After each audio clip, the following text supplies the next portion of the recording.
The Good Life Tampa Bay TV show is about the people, places, and events that make great things happen here in the Bay Area. We love to go out and bring you the exciting stories and features that help make our city one of the greatest places to live and visit. So get ready to join me on another fun-filled journey to learn about some of the cool happenings right here on this episode of Good Life Tampa Bay. Hello, and welcome to Good Life Tampa Bay, the show that brings you the people, places, and events that make exciting things happen here in the Bay Area.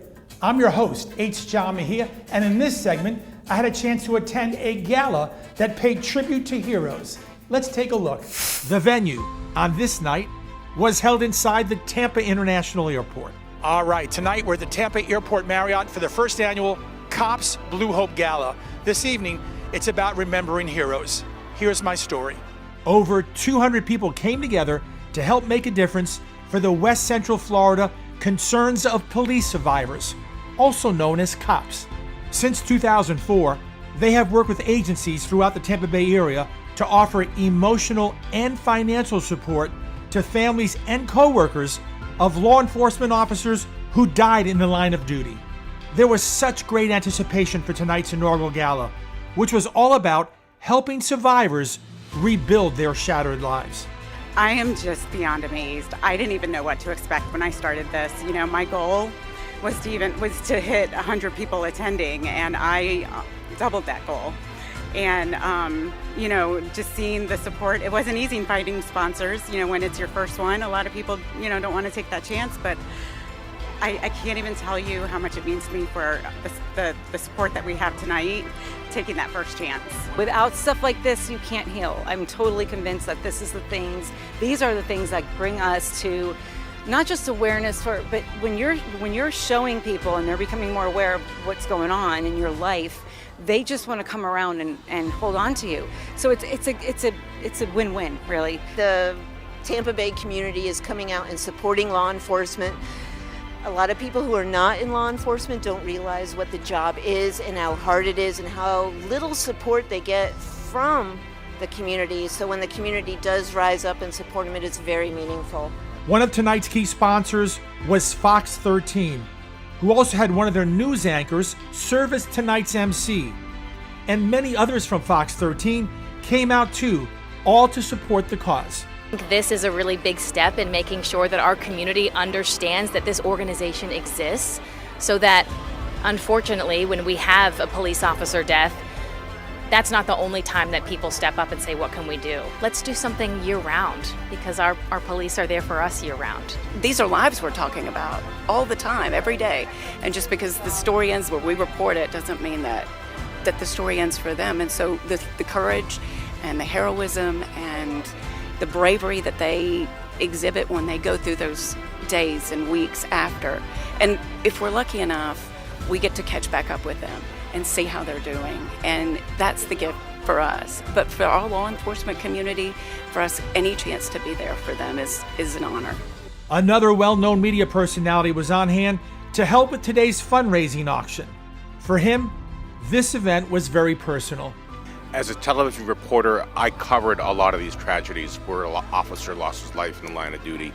It touched me so deeply that I just had to take part in this. When they asked me, I was actually honored to be here because I knew some of the officers personally. They were my friends, they were my colleagues, and when they died in the line of duty, a bit of me died. So to come back here and to raise money for future victims, it's the least I could do. Now, this incredible gala couldn't have happened without the great support of sponsors. I had a chance to talk with a few of them during the course of the evening. That is so important because we've stepped in to help some of the fallen officers' families, and you see there are a lot of groups that are supposed to help, and they do help, but in certain different ways, and there's a lot of needs that they have that fall through the cracks. So the more organizations like this from people like Lorraine who really know what it's like, the better. We're just honored to be part of it. I mean, we just can't imagine every day that our law enforcement goes out to work, puts on that uniform and goes out, and the family stays home and wonders if they're coming home that night. And our hats goes off to them. We're very honored that we can help, and hopefully when they go out, they come home. When I was growing up, a policeman being shot was really an unusual event. Today you hear about it every day. It's just a crazy world, and they need as much support, and the families do, as we can possibly give them, because it's just a dangerous world. What's happening today, especially with all the police officers being slain, how it affects everybody is pretty, to support an organization like this is so important. Tonight's powerful performances included a national recording artist, the amazing Dave Bray USA.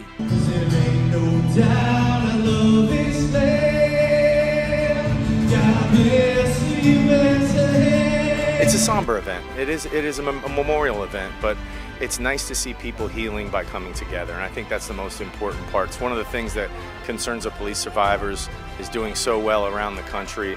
The West Central Florida chapter, which is who we're here with tonight, of course, of Concerns of Police Survivors, has just done an amazing job. This is their first gala and their first fundraiser. I'm just honored to be a part of the groundbreaking. And also featured a keynote speaker who specializes in law enforcement trauma, Dr. Tina Jekyll. It's important to me because I've worked as a mental health professional in this field for over 23 years, working with law enforcement, first responders, and their families, particularly survivors. So it's a blessing and a gift to me to be here. There were a few legislators as well as many supporters who came out to back the importance of tonight's event. It's a very important night, and it's great to see an event like this take place. It's such a worthy cause. So many families are hurting when they lose their loved ones, and the line of service to protect us. And so the least we can do is support events like this to make sure that the family members are well taken care of. It's so important that people come out here and support this wonderful effort by cops. This is an organization to support the families who have given everything because their loved ones gave everything in service as law enforcement. So we have to have their backs. Yeah, it's when you lose someone like that, you need to have a support group, and that's what these places are. Then they will come and they will help you, and they have retreats, and they have all sorts of resources to help you get through. Because it's tough when somebody goes down in the line of duty, and the families are left, and even the co-workers. It's hard for them to survive too. It's tough. It hits everybody. What an emotional and memorable evening as we honored our local heroes who have made the ultimate sacrifice. Through this gala, with the help from the community, we are able to help survivors rebuild their shattered lives. Thank you so much for your support. You are the pieces that are making us heal and making us feel like there was a purpose in all of the tragedy. So thank you so much. I just want to thank everyone who was in attendance tonight, who helped me make this happen, and who believed in us to have this happen and believe in our mission of our organization. My prayer is that this isn't the first and last one, that this one continues beyond that. So thank you, everybody.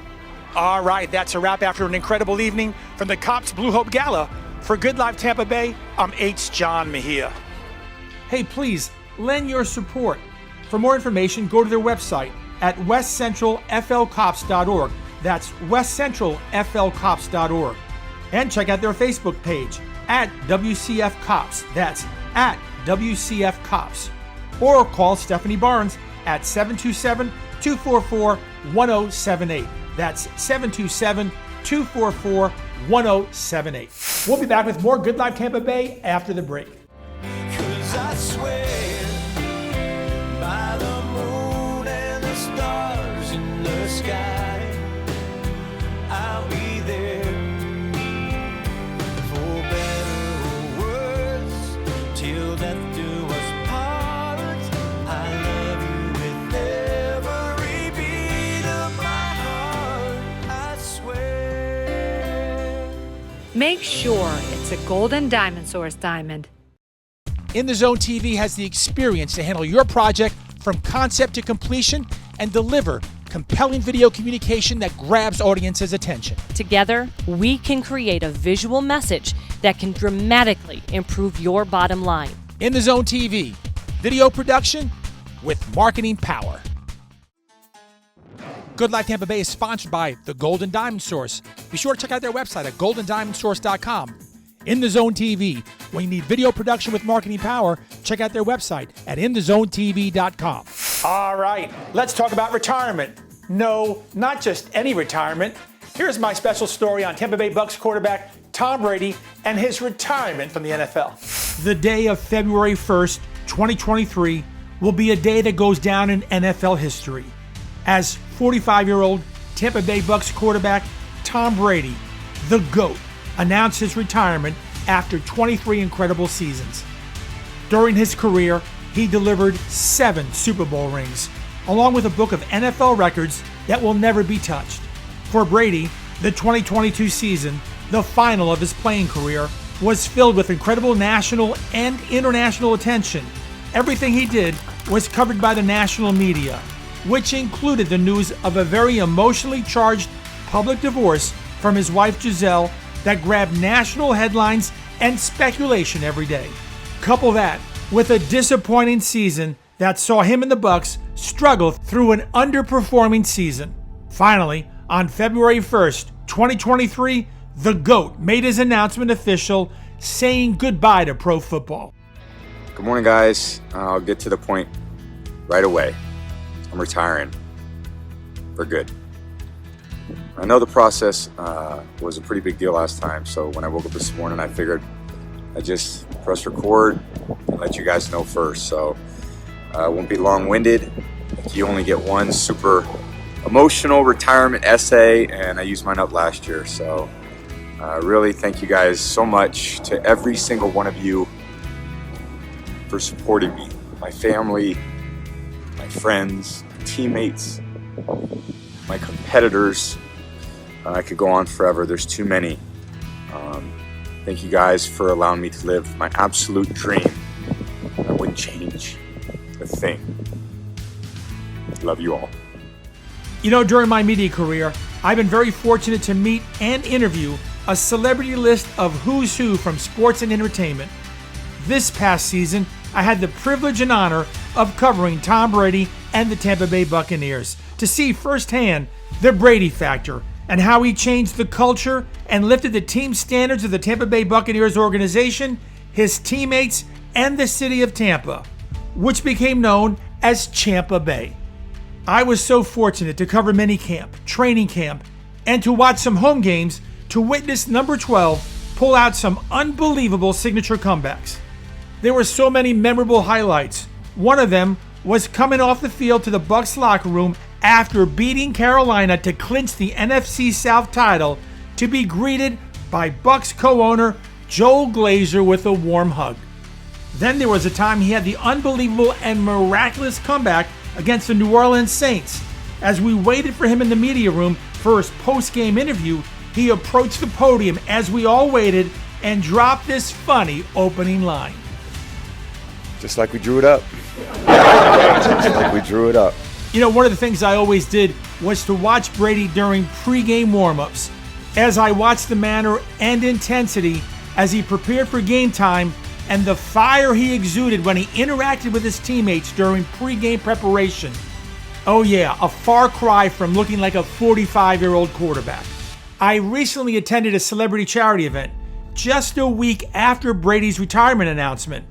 Many of his teammates were there, and I, of course, could not resist asking them what they thought about Brady's announcement. You know, one of the real cool things tonight was I had a chance to talk to many Tampa Bay Buccaneer players about Tom Brady's retirement. Here's what they said.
he's a great friend.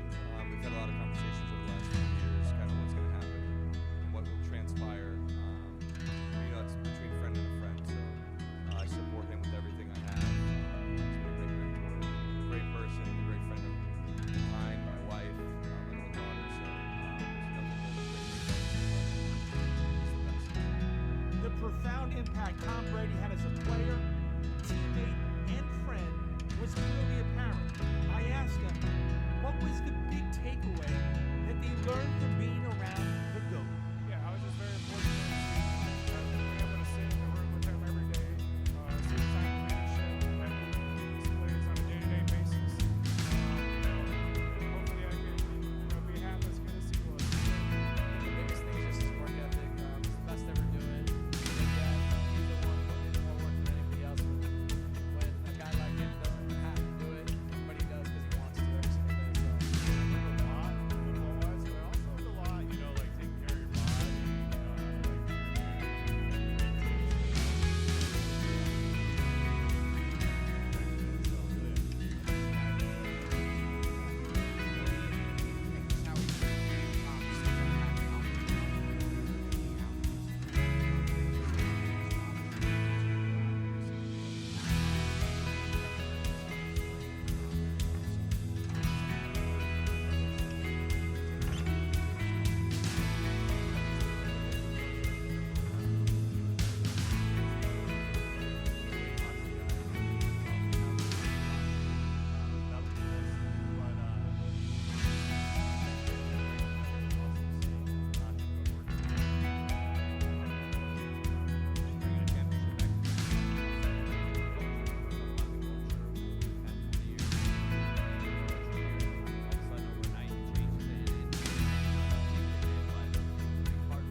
In closing, there are so many takeaways that TB12 taught us from watching his playing career. Here are 6 that resonated with me. Number 1, stay hungry. Brady always used being a 6th-round draft pick for Michigan as the fuel to remind him to stay hungry. Among the last 6 picks taken, a familiar name if you're a college football fan, Tom Brady, the quarterback who all he did was lead this football team, put them in the right position more times than not. And when he got pulled from the game and Drew Henson came in, Michigan football was not as good as it was. He always played and competed as if he had something to prove. And regardless of how many Super Bowl rings he had, he was always hungry for the next one. Number 2, everything is in the details. When you strive for perfection, all the little things count. Number 3, go to work. You need to put in the relentless time in to prepare every day. Total focus and committed to the goal of winning a championship. Number 4, lead by example. Throughout his career, he had asked a lot of his teammates and pushed them hard. That's because he showed them he was willing to do the same. Number 5, be one of the guys. Brady always had the ability to be one of the guys in the locker room. To bond with his teammates is one of them. Not the GOAT that we in the media reminded everyone every day. He loved his teammates and got them to believe in themselves and each other by being the perfect role model every day. When your quarterback is Tom Brady, you never quit, because even when you're down 2 or 3 touchdowns, there is always a chance to come back. And the final lesson, number 6, is that all of us have adversity. Even the GOAT was not immune to a public divorce. He showed us that when things go awry, to have the courage to fight through the battle no matter what. There's more great stories to come here on Good Life Tampa Bay. 'Cause I swear by the moon and the stars in the sky, I'll be there for better or worse, till death do us part. I love you with every beat of my heart, I swear. Make sure it's a Golden Diamond Source diamond. Good Life Tampa Bay is sponsored by the Golden Diamond Source. Be sure to check out their website at goldendiamondsource.com. In the Zone TV, when you need video production with marketing power, check out their website at inthezonetv.com. All right, now in this segment, I had a chance to work with the team at the Morning Blend TV show on this great story about two amazing social media influencers. Here's their interview. Our next segment is an inspirational story about two best friends since childhood who have become mega influencers on social media. They produce engaging video content and have gained over 1 million followers on TikTok and about 500,000 followers on YouTube and Instagram. What's impressive is that they are averaging over 15 million views a day across all of their media platforms, and they started only 2 years ago. I am so excited to get to learn more, and welcome to our show today, Zach from the Makeshift Project. What's up, Zach? Good morning. Good morning. I'm happy to be here. Very excited. I'm excited to talk about this because, again, 2 years ago, take me back to that time, if you will, Zach. What was the idea you started with? Yeah, so Brian and I have been lifelong friends, dating back all the way to we're 7, 8 years old, back in first grade. And we decided we wanted to create content. We've always been in this space. We failed individually with a lot of things, so we decided to join forces, get together, and start creating content. And that's how the Makeshift Project was born, and we want to encourage our viewers to do the same. Okay, so I'm curious, Makeshift Project, what's in the name? Yeah, so our studio is actually in my friend's parents' basement, Brian's basement. And we just took everything that we had and just kind of put it in and said, you know what, let's start doing it. Stop making excuses and start doing. I like it. I Yeah. see where you did there. So what's your content all about, though? Give people an idea if they aren't one of the millions of followers that I just was telling everybody about. What are you able to do? What's the content that you created? Yeah, we cover a lot of things. So social media, entertainment, pop culture, sports. We play guessing games, give our takes, and inform the user on top 5 lists, etc. So we really started there, and I think people like it because we cover a lot of stuff. We're broad, and really just try and do stuff that people care about. And starting there and just running from it, posting 5 times a day is where we ended up. Oh, wow. I was gonna say, it's still very stressful for me to think about posting. I kind of stress about my post before I put it out there. And you have these simple ideas, I love the kitchen appliance one. I was trying to kind of play along with you on some of the top 5. We're taking a look now, of course, at one of the videos that you get to see there. When you do create the content and you get this many views, though, from what I hear, it can be lucrative. How have you been able to make this a way of life? Yeah, our number one priority all the time is create quality content and do a lot of it. So we focus our attention there. But as a byproduct, we have been able to scale and build a 6-figure business. So doing that with your best friend on top of working a full-time job has been a lot. And I'm curious, how does that happen? Or maybe even advice for people who do enjoy social networking and are looking to be able to be at a spot one day where they're able to see the financial benefits from the followers and views that they achieve. Yeah, just keep grinding, keep your head down. You don't know until you put stuff out there, and that's basically how we started. So going out there, just making sure you produce content, increase the quality as you go, throw stuff at the wall and see what sticks. That's what I'd recommend to anyone, because that's what we did. And I was going to say, I like that you said put it through the wall, see what sticks. So I'm assuming you've had videos that work and, of course, videos that you don't, and you just learn from those mistakes, right? Exactly. And that's the whole game. I feel like it's a whole analogy of life too, right? Yeah. Okay, so what's next? Let's talk future plans. Where do we go? Yeah, so we really want to diversify our brand, continue to grow, build our audience, and from there, potentially land some brand partnerships that we're passionate about and we see value in for our viewers. So if we could do that, establish a few of those, enhance our content as we go, sky's the limit. I'm curious, do you ever shoot to get out of the basement, or have you found your space that no matter how many views you have, you're going to stick in that basement? The rent is free down there, so it's good for now. But maybe eventually we'll move on and find ourselves a studio that we rent out. So I mean, you got to keep the name though. Still, you got to keep the makeshift. You can't change that part. We right? want the feel of the studio, whatever it is, to have that grassroots start in the basement type feel. So whatever set we do end up on, will hopefully resonate with that. Well, and it seems like in closing too that just being able to have something people can relate to. Is that one of the messages, then one of the bottom lines of the content that you do create? Completely. It's like everything that we do, we believe that other people can do. We used to watch creators and say all the time, hey, we could do that, we could do it better. And I know a lot of people who feel the same, and a lot of people reach out to us and feel that way too. So having them feel that way, us being inspiration to other people, that's our goal. That's what we want. We want people to create. Stop making excuses and start creating. It's a win-win. You always get me thinking along when I watch the videos. Like, which kitchen appliance would I put at the top 5, Well, good stuff. Keep it going. I'm so glad I got to meet you today. And we want to be sure you can check out Brian and Zach and follow the Makeshift Project. Of course, we've mentioned TikTok, YouTube, Instagram. Hey, thank you again for coming in. I need some lessons. Maybe I'll get you. Maybe I'll be giving him my phone. I need some help with the social networking. Take care, okay? Thank you. All right, that's a wrap for this segment of Good Life Tampa Bay. We hope you've enjoyed the show as much as we've enjoyed producing it for you. I want to thank our sponsors, Steve and Julie Weintraub from the Golden Diamond Source, Gino from Donatello Restaurant, and our production company, In the Zone TV. On behalf of the entire Good Life Tampa Bay crew, I'm H John Mejia, and we look forward to seeing you on our next show.